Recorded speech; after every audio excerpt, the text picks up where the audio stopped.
చూడగానే TV బన్నింగ్ topic. 16 ఏళ్ల కన్నా తక్కువ వయసున్న వారు సోషల్ మీడియా వాడకుండా నిషేధిస్తూ ఆస్ట్రేలియా ప్రభుత్వం తీసుకొచ్చిన చట్టం అమల్లోకి వచ్చింది. ఈ విషయాన్ని ఆస్ట్రేలియా ప్రధాని ఆంథోనీ ఆల్బనీస్ తెలిపారు. దీనిని తల్లిదండ్రులు, పిల్లలకు మానసిక ప్రశాంతను ఇచ్చే కీలకమైన అడుగుగా ఆయన అభివర్ణించారు. 16 ఏళ్లలోపు వారికి సోషల్ మీడియా వాడకంపై నిషేధం. ఆస్ట్రేలియాలో పిల్లలకు సోషల్ మీడియాపై నిషేధం అమలు. అకౌంట్స్ ఉంటే సంస్థలకే భారీ జరిమానా.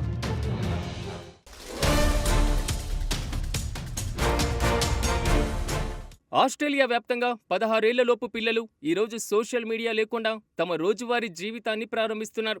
ఇదొక పెద్ద మార్పు. దీనిని అమలు చేయడానికి ప్రయత్నించిన ప్రపంచంలోనే మొట్టమొదటి దేశం మనమే. కానీ ఈ నిర్ణయం నిజంగా ఎంతో ముఖ్యమైనది. ఇది పిల్లలకు నిజమైనటువంటి బాల్యాన్ని అనుభవించేందుకు అవకాశం కల్పిస్తుందని ప్రధాని ఆంథోనీ అన్నారు.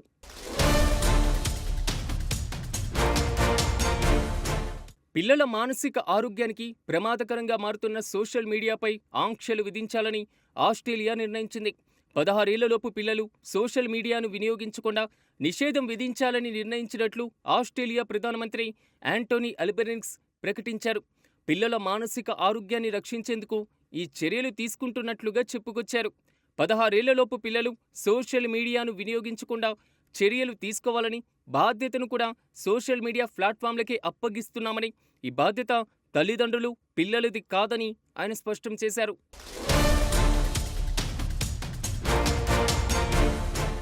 వయోపరిమితికి సంబంధించి తీసుకోవలసినటువంటి చర్యలపైన ఇప్పటికే సోషల్ మీడియా సంస్థలతో చర్చలు జరుపుతున్నట్లు ప్రభుత్వ వర్గాలు వెల్లడించాయి. పిల్లల మానసిక ఆరోగ్యంతో పాటు వారి చదువులపైన కూడా సోషల్ మీడియా తీవ్ర ప్రతికూల ప్రభావాన్ని చూపుతుందని ఇప్పటికే ప్రపంచవ్యాప్తంగా ఆందోళనలు వ్యక్తమవుతున్నాయి. ఈ నేపథ్యంలో ఆస్ట్రేలియా తీసుకున్నటువంటి నిర్ణయాన్ని నిపుణులు స్వాగతిస్తున్నారు. ఆస్ట్రేలియా నిర్ణయం గొప్ప అడుగు అని పేటీఎం వ్యవస్థాపకుడు విజయ్ శేఖర్ శర్మ తెలిపారు. ఇప్పటికే పలు దేశాలు సైతం పిల్లలు సోషల్ మీడియా వినియోగాన్ని తగ్గించుకునేందుకు ప్రయత్నిస్తున్నాయి. 16 ఏళ్లలోపు పిల్లలు సోషల్ మీడియా వినియోగించాలంటే ఖచ్చితంగా తల్లిదండ్రుల అనుమతి పొందాలని, పిల్లల వయసును సోషల్ మీడియా వేదికలు ధృవీకరించుకోవాలని గతేడాది ఫ్రాన్స్ ఉత్తర్వులు జారీ చేసింది. సోషల్ మీడియా వినియోగానికి కనీస వయసు 15 ఏళ్లుగా చేయాలని నిర్ణయం తీసుకున్నట్టు ఇటీవల నార్వే ప్రకటించింది.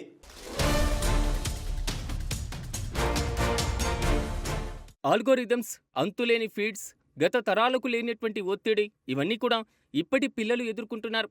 ఆన్లైన్లో పిల్లలను సురక్షితంగా ఉంచడం కోసం ఈ రోజు తీసుకున్నటువంటి నిర్ణయం ఎంతో అవసరం. బాధ్యత తల్లిదండ్రులపైన కాదు, సోషల్ మీడియా కంపెనీలపైన ఉండాలి.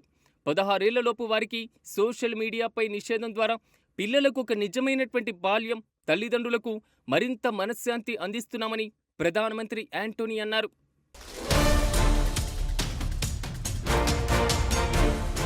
పెద్ద టెక్ కంపెనీల నుంచి ఆస్ట్రేలియా కుటుంబాలు తమ హక్కులను తిరిగి స్వాధీనం చేసుకుంటున్న రోజని, పిల్లలుగానే ఉండేటువంటి హక్కును, తల్లిదండ్రులకు మరింత భద్రతను అందించేటువంటి హక్కును తాము బలపరుస్తున్నామని స్పష్టం చేశారు.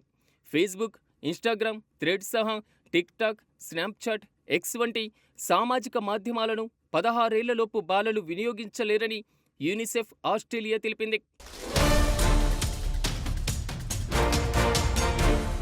16 ఏళ్ల పిల్లలు కొత్తగా ఖాతాలు తెరవడం లేదా ఉన్నవాటిని కొనసాగించలేరని తెలిపింది. పిల్లలకు ఆయా మాధ్యమాల్లో ఖాతాలు తెరవకుండా ఉండేలా చూసుకోవలసినటువంటి బాధ్యత ఆయా సంస్థలదే.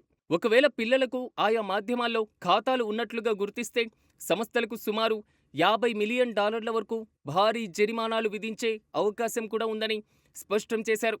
ఈ సోషల్ మీడియా వల్ల సైబర్ బెదిరింపులు, హానికరమైనటువంటి కంటెంట్, ఆన్లైన్లో మోసాలు జరిగేటువంటి అవకాశం ఉందని, ఇది పిల్లలకు, టీనేజర్లకు తీవ్ర ముప్పని తెలుపుతూ ఇవి అందించేటువంటి ప్రయోజనాల కంటే ప్రమాదాలు ఎక్కువగా ఉన్నందున ఈ నిషేధం తప్పనిసరి అయిందని ఆస్ట్రేలియా యూనిసెఫ్ వివరించింది.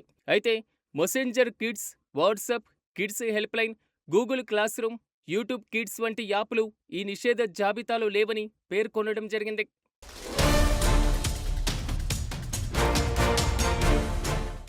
జరిమానాల భయంతో కంపెనీలు నిబంధనలను పాటిస్తాయని అనుకోలేమని షిల్లర్ అంటున్నారు. ఉదాహరణకు ఫేస్బుక్ కేవలం 2 గంటల్లో ప్రపంచవ్యాప్తంగా జరిమానాలకు కావలసినంత డబ్బును సంపాదిస్తుంది. ఇది పార్కింగ్ జరిమానా లాంటిదని ఆయన తెలపడం జరిగింది. దానికి తోడు చట్టపరమైనటువంటి సవాళ్లు కూడా ఉన్నాయి. ఇద్దరు టీనేజర్లు ఇప్పటికే దేశ అత్యున్నత న్యాయస్థానంలో కేసు వేశారు. ఇది రాజ్యాంగ విరుద్ధమని, చాలా కఠినమైనదని వారు అంటున్నారు.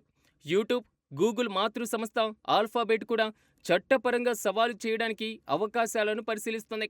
మానవ హక్కుల సంస్థలు, కొందరు న్యాయ నిపుణులు కూడా ఈ చట్టాన్ని వ్యతిరేకించారు. ఒక పాలసీ విజయవంతం కావాలంటే 100% మంది చిన్నారులను సోషల్ మీడియా నుంచి దూరంగా ఉంచాల్సినటువంటి అవసరం లేదు. 80% మంది పిల్లలు దూరంగా ఉంటే మిగిలిన వారు నెమ్మదిగా అంగీకరిస్తారని అలెన్ అంటున్నారు.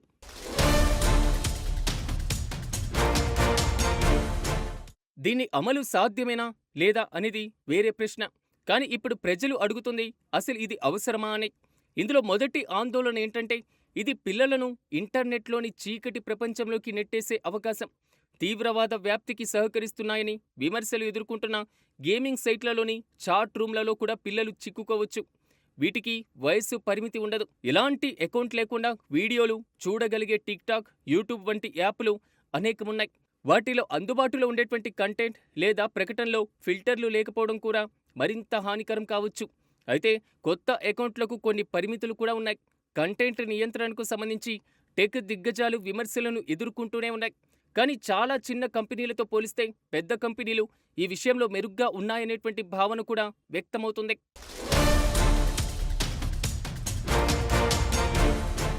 గతేడాది నవంబర్ 28న ఆస్ట్రేలియా ప్రభుత్వం భద్రతా సవరణ బిల్లు 2024 అనే కొత్త చట్టాన్ని ఆమోదించింది. ఆ తర్వాతే ఈ నిర్ణయం తీసుకుంది. అయితే ఇటీవల ప్రభుత్వ నిర్ణయాన్ని సవాలు చేస్తూ కొందరు న్యాయస్థానాన్ని ఆశ్రయించారు. అయినప్పటికీ ప్రభుత్వం మాత్రం చట్టం అమలు చేస్తామని స్పష్టం చేసింది. సో ఇప్పుడు అమల్లోకి తీసుకొచ్చింది.